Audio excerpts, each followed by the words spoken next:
Bonjour à tous et à toutes et bienvenue sur la chaîne Reflet de Lune, j'espère que vous allez bien.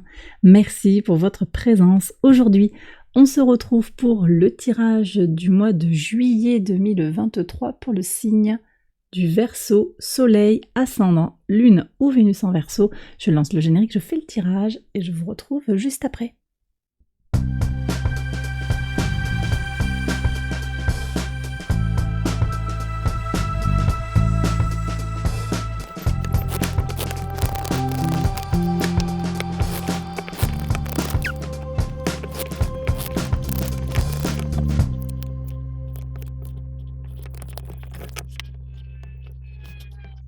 Alors on y va, les Verseaux pour les interprétations. Votre arcane majeur du mois, c'est les amoureux. Cette carte des amoureux, elle vient parler d'un choix à réaliser sur ce mois de juillet. Elle nous parle également de détermination qui est requise pour aller vers son épanouissement personnel. Une possibilité de rencontre est là, en particulier sur le plan romantique. On va voir ce que nous dit l'oracle. Alors j'ai deux cartes qui ont sauté ici. Vérité et changement. Et la couleur corail qui vous parle de pitié et de pardon.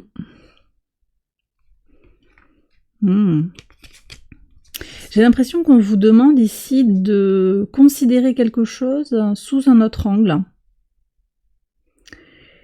pour vous défaire d'un sentiment négatif, de regret ou de rancune. Quelque chose qui va vous redonner du peps aussi. J'ai ici le chakra sacré qui est là. Ça vous redonne de la vitalité, en particulier pour vous lancer sur le plan romantique, mais aussi plus globalement de ce qui vous passionne, ce qui vous donne envie de vous lever le matin. Mais on voit également qu'il y a quelque chose aussi à regarder en face. Les amoureux, c'est aussi l'idée de ne pas trop se poser de questions et de regarder les choses pour ce qu'elles sont. Bon, je vous laisse prendre comme ça résonne par rapport à votre situation. On va voir les messages du tarot, mais en une d'abord, votre état d'esprit sur ce mois de juillet. Les amoureux. Bon.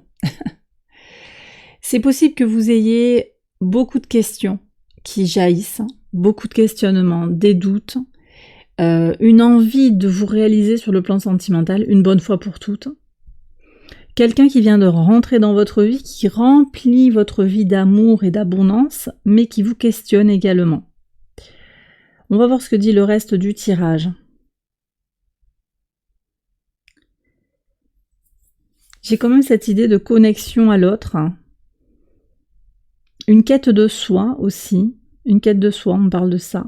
Et de compréhension de votre place dans le monde. Alors, Pluton a quitté votre signe. C'est positif parce que ça libère un petit peu, mais en même temps, il y a quelque chose qui a été enclenché, un questionnement qui s'est ouvert, que vous avez envie de continuer à explorer. Et puis vous avez aussi la rétrogradation de Saturne en Poisson. Il faut voir comment ça vient résonner dans votre thème de naissance, mais c'est un temps de maturation et de prise de recul sur l'évolution intérieure. Et j'ai l'impression, parce que les angles sur le papier ne sont pas très porteurs pour vous, j'ai le sentiment que ou en tout cas pour votre signe solaire, ça dépend pourquoi vous venez regarder la vidéo, peut-être par rapport à votre ascendant, on a des angles réduits qui peuvent venir questionner, mettre de l'ambiguïté, mettre du doute. D'où l'idée aussi de changer les choses, de redescendre un petit peu vers sa base, d'aller se nourrir de l'intérieur. Je vais voir ce que dit le reste du tarot sur les autres maisons. Alors, maison 2, vos ressources, qu'elles soient matérielles ou immatérielles. Le magicien, il y a des potentialités pour faire naître les choses actuellement sur le plan de l'abondance, sur le plan de vos ressources. Ça peut être sur l'argent, nouvelles opportunités au travail, peut-être de faire rentrer de l'argent d'une certaine manière, mais également de trouver son centre, de trouver son équilibre, son abondance sur le plan émotionnel, psychologique, parce que c'est tout ça aussi vos ressources, c'est votre corps, c'est votre psyché. Donc vous voyez, j'ai le sentiment ici qu'on attaque un tirage en vous disant ne vous posez pas trop de questions, vous avez les outils, vous avez juste à faire, à passer à l'action, à laisser le temps passer, à laisser le temps au temps pour voir les choses avancer. Je vais regarder ce qui se joue en maison 7, je suis appelée par cette maison 7, ah oui. mais il y a une trahison là, il y a une déception sur un engagement à l'autre. Et c'est vrai que du coup, ça vient peut-être questionner. Oui, c'est ça, quoi. Mais vous avez le potentiel pour renaître, en fait. Peut-être qu'il y a effectivement des choix déterminants à faire. C'est ce que j'ai dit en introduction. Et vous avez besoin aussi d'être focalisé sur votre objectif. Vous voyez, cet amoureux, cette carte des amoureux, c'est pas très clair si elle s'en va, cette femme, ou si elle vient vers nous. Alors dans ce jeu, c'est vrai qu'on est à la première personne, donc a priori la personne vient vers soi, mais ça peut être aussi de façon symbolique l'idée d'avancer sur son chemin également. Je sais pas, vous prenez si ça vous parle, mais j'ai aussi l'idée de courir après quelque chose, courir après un emploi, une séduction sur le plan professionnel, plaire. L'idée de chercher à satisfaire les besoins des autres avant les siens, de faire plaisir ou de se plier en quatre pour trouver un job, pour rencontrer son âme sœur. Quelque chose comme ça qui ne fonctionne pas. On voit ici avec le 3 d'épée que ça ne fonctionne pas. C'est la déception, c'est la déchirure. Je prends une carte supplémentaire ici. Il y en a 3 qui sont venus. L'impératrice, oui. Attention à la trahison. Une question quand même aussi ouverte sur l'amour. Sur l'amour Vénus. Vénus qui rétrograde au carré de Jupiter. Il y a des énergies comme ça très importantes avec Vénus qui fait son long transit en Lion, sa rétrogradation. Ça ressort ici avec l'impératrice. Je vais voir, mais ici on me parle d'une trahison. Alors, est-ce que c'est vous qui n'avez pas regardé les choses en face? Peut-être, voyez si ça vous parle. Est-ce que c'est l'autre qui n'a pas montré exactement son vrai visage? Vous voyez cette figure qui est masquée un petit peu. Il y a quand même quelque chose aussi d'une blessure mutuelle, une blessure d'inconstance, une blessure de lâcheté, on me dit. Alors, je vous disais, ça peut être en amitié, ça peut être au travail, ça peut être dans le sentimental. Allez, s'il vous plaît, une carte supplémentaire pour ce 3 d'épée. Voilà, ça me va mieux. Bon, il y a le 10 de denier, donc on retombe quand même sur des deniers, l'idée de construire les choses avec vos amis, vos appuis, les gens sur qui vous pouvez compter. Une énergie aussi très mercurienne, le 10 de denier renvoie aux énergies de Mercure, donc cette idée de se connecter différemment aux principes de communication, de pensée, d'intellect et d'échange. On va voir ce qu'il y a en maison 3, la maison des Gémeaux, très connectée effectivement à Mercure. Ouais. Le 2 de coupe. Alors là, je vois qu'il y a... Bon, par le biais des couleurs, je vous dirais qu'il y a quand même quelque chose qui est très connecté au chakra du cœur aussi, donc il y a quelque chose de l'amour, encore très connecté, je pense, je vous le disais, à Vénus, cette rétrogradation de Vénus en Lion. Il vous faut voir individuellement dans quelle maison cette rétrogradation se déroule, mais cette rétrogradation qui a lieu à partir du 23 juillet, elle vient ouvrir une période d'introspection qui va se faire très calmement et qui se joue en profondeur et qui est possiblement liée à des situations qui remontent au milieu des années 2010, 2015 peut-être, ou même avant, 2007, ce qui correspond aux dernières rétrogradations de Vénus en Lion. J'ai le sentiment ici que sur le rapport à l'autre, les communications, il y a des vrais partenariats qui vont se dessiner, mais d'abord un partenariat avec vous-même. Quelque chose qui s'unifie en vous, et puis peut-être des réparations sur l'entourage proche, les frères et sœurs, c'est possible aussi. On me dit que l'expression de soi, la communication se fait en meilleure concorde aussi, il y a quelque chose d'apaisé par rapport à ce que je vois ici en maison 7, il y a peut-être aussi de façon concomitante quelque chose du courant juin, quelque chose de plus ancien, une déception mais qui révèle uniquement la vérité. Vos vrais amis sont là et ils apparaissent sur ce mois de juillet. Ça peut venir dire aussi que la personne sur qui vous devez compter en premier, simplement, c'est vous. C'est vous. Ça ne veut pas dire que le monde est méchant et que les autres ne sont pas fiables, c'est pas ça. Mais c'est que votre premier ami, c'est vous. qu'est-ce qu'on a sur la communauté? Ouais, le 6 d'épée, de toute façon, voilà. Il y a un nouveau jour qui se lève pour vous, il y a de la nouveauté. On laisse derrière soi, d'une certaine manière, les fantômes du passé. Quelque chose, une page qui se tourne pour vous, je pense, par rapport au rapport à l'autre, à la communauté. Et en maison 5, ah oui. Maison 5, donc j'étais en train de regarder la vie sentimentale, encore le rapport à l'autre, aussi sur le plan plus sentimental, mais également le rapport à soi, sur son épanouissement personnel. Quelque chose est libéré, c'est la tour que vous avez, arcane majeure. Vous vous libérez de quelque chose qui vous a étriqué, on me dit. Quelque chose qui vous a étriqué dans votre expressivité. Bon, la maison 4 maintenant, votre base, vos fondations, vos racines, le soleil, très bien. Alors le soleil est également en cancer, associé à la maison 4 par analogie. Ça va durer jusqu'au 23 juillet. C'est un transit qui accroît votre besoin de sécurité émotionnelle et qui va renforcer votre attachement aux valeurs familiales, en particulier, mais pas exclusivement, c'est à voir avec la figure paternelle. Ça peut aussi être avec la figure maternelle, à voir ce qu'on a en maison 10 aussi. Ouais, bon, fin de cycle de toute façon, clarification et fin de cycle par rapport à un de vos parents, possiblement, par rapport à d'où vous venez, où vous allez. Il y avait tout ce questionnement. Je vous dis, il y a vraiment ce cycle qui se conclut, qui change. Sur là où vous allez, donc ici la maison 10, c'est votre contribution au monde, votre idéal de vie, votre mission de vie, votre vocation. Et on voit qu'il y a quelque chose qui se clôture ici. Alors je vais demander une carte supplémentaire pour avoir un complément d'information. Qu'est-ce qu'on a? Le 4 de denier, très capricorne. Alors, soleil en capricorne, ce 4 de denier, très connecté à la maison 10, puisque c'est la maison qui est associée au Capricorne. Le maître du Capricorne, c'est Saturne. Et que fait Saturne? Je reviens aux fondamentaux. Saturne est en Poisson, rétrograde, et c'est ce temps de maturation dont j'ai parlé. Et effectivement, vous avez besoin de vous sécuriser peut-être pour laisser mûrir, maturer les choses, prendre du recul sur votre évolution intérieure et personnelle, et puis comment elle se reflète en fait sur votre évolution à l'extérieur de vous. Parce qu'ici, cette maison 10, c'est aussi à l'extérieur de vous, mais ça vient s'appuyer sur quelque chose qui s'éclaire dans votre base.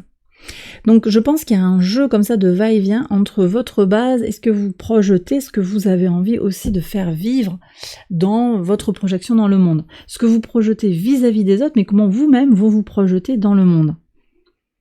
On voit avec ce 4 de denier aussi qu'il y a quand même l'idée de se protéger fort. Vous avez peut-être été effectivement déçu. Il y a eu des incidents de parcours, je pense, ou sur le plan amical, des alliés qui ont finalement été décevants, ouais. Peut-être que c'est une histoire d'entreprise, d'association sur le travail, peut-être aussi une association caritative, quelque chose comme ça, ou dans le couple aussi. De toute façon, il y a quand même quelque chose de très marqué pour certains Verseaux dans la vie sentimentale et dans le bonheur, je dirais presque au quotidien. On va voir justement ce qu'il y a en maison 6. 4 d'épée, vous accédez à une plus grande paix. Il y a des stabilisations ici. Le 4, on a le 2, on a des chiffres qui marquent une certaine dualité, d'une certaine manière, mais également une notion d'équilibre. Le 4, le 6, ce sont des chiffres pairs qui indiquent aussi une pause temporaire dans une forme de stabilisation, qui va peut-être évoluer. C'est sûr qu'un 2, on est sur un début de parcours, un 4, on a un peu plus avancé, un 6, on a encore un peu plus avancé. Le 10, c'est au-delà. On a terminé le cycle, on est déjà en train d'ouvrir le nouveau cycle. Donc on a quand même cette notion d'équilibre qui se trouve pas après pas. Et c'est vrai que ça prend du temps. On avait un 10 ici aussi, donc vous avez des domaines de votre vie peut-être où vous avez le sentiment que rien ne bouge, ou ça bouge pas assez vite.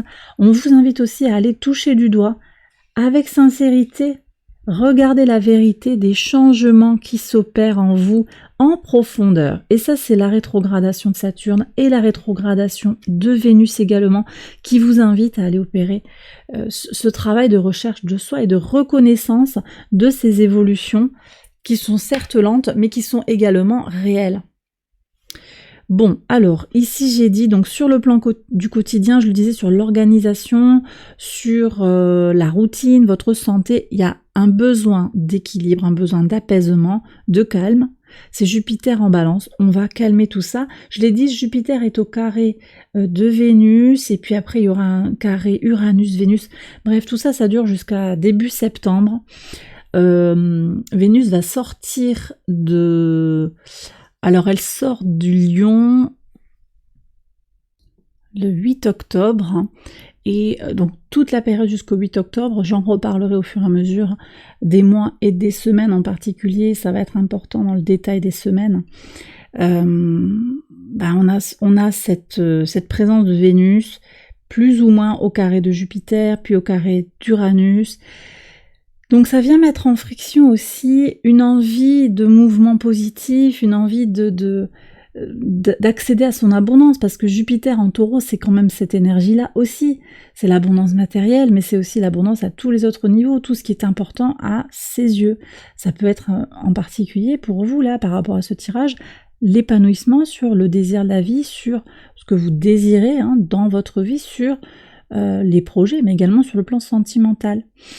Et donc, il y a quand même cette tension, Uranus aussi qui invite avec le carré à Vénus à remettre les choses à plat, comprendre aussi peut-être ce qui retient par rapport au sentimental, par rapport à l'amour de soi, l'amour de sa mère,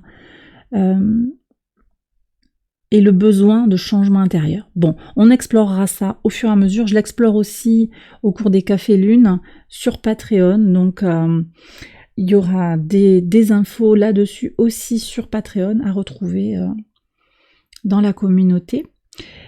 Voilà, en tout cas, il y a vraiment un message clair qui ressort dans votre tirage et qui est déjà présent dans les astres. Je vais regarder maintenant ce qui se joue en maison 8. La maison 8 qui nous parle des transformations profondes. Encore un 10, donc c'est quand même le troisième 10. 1, 2 et 3. Il ne manque plus que le 10 de bâton.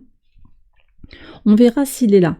Alors, le 10 de coupe, ici en régénération, c'est vraiment encore cette notion d'amour, cette notion d'épanouissement émotionnel.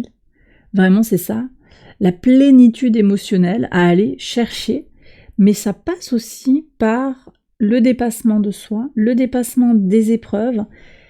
Il y a, je le redis, quelque chose à pardonner à soi-même et aux autres pour guérir soi-même. Ça, vous prenez si ça vous parle, mais c'est vrai que cette notion de pardon,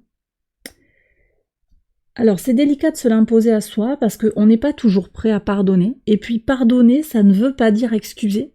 Ça veut dire se dégager, se libérer mentalement aussi de la rancune, de tout ça. C'est-à-dire que du coup, on est en paix avec l'autre et donc on est en paix avec soi-même. Ça ne veut pas dire qu'on excuse et qu'on comprend les agissements tordus, méchants, qu'on peut constater comme ça de l'autre. Voyez ? Donc c'est une démarche qui finalement est assez égoïste, mais de façon saine. Le pardon, c'est d'abord s'apaiser à soi-même, c'est lâcher le mental sur une préoccupation. Voyez, quelque chose qui va vous tarabuster. Attends que je le revoie, lui, je vais lui dire. Quelque chose comme ça qu'on va garder, ou qu'on ne dit même pas, qu'on ressent en soi.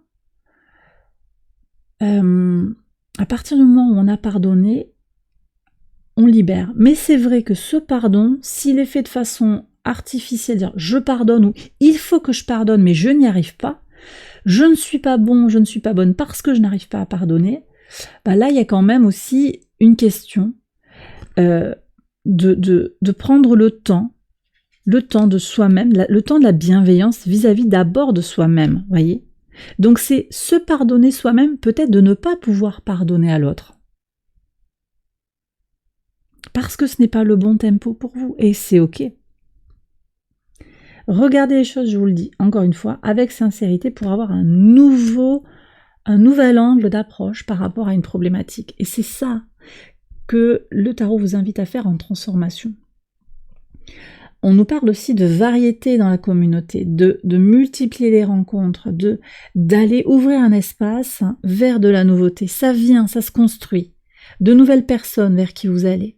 Des personnes, de belles personnes, Mais attention, il peut y avoir aussi dans ces belles personnes, des personnes qui vont à nouveau réalimenter ce cercle de déception. Donc il y a comme un discernement ici à aller construire également. On avait ce choix des amoureux déjà en initial. Oui, je veux rentrer en contact avec l'autre, mais j'ai aussi des choix à faire. La maison 9, votre spiritualité, votre rapport à la foi, vos valeurs, bon ça c'est super, on a le roi de bâton. C'est très bien. Ça c'est très bien parce qu'on voit qu'il y a des choses quand même qui sont complètes, qui sont alignées, il y a une certaine confiance en soi qui se construit là sur ce mois de juillet ou qui est affirmée simplement par rapport à ce qui nous motive, ce qui est ok pour soi. Et c'est très bien, j'ai pas le 10 de bâton, vous voyez, j'ai le roi de bâton, c'est la maturité dans l'expression de sa volonté, l'expression de sa créativité, l'expression de son énergie vitale. Donc il y a quand même une notion aussi un peu de vase communicant, j'ai l'impression que la créativité, tout ce que vous libérez, c'est du gain pour vous sentir davantage aligné par rapport à ce qui est important à vos yeux, vos valeurs.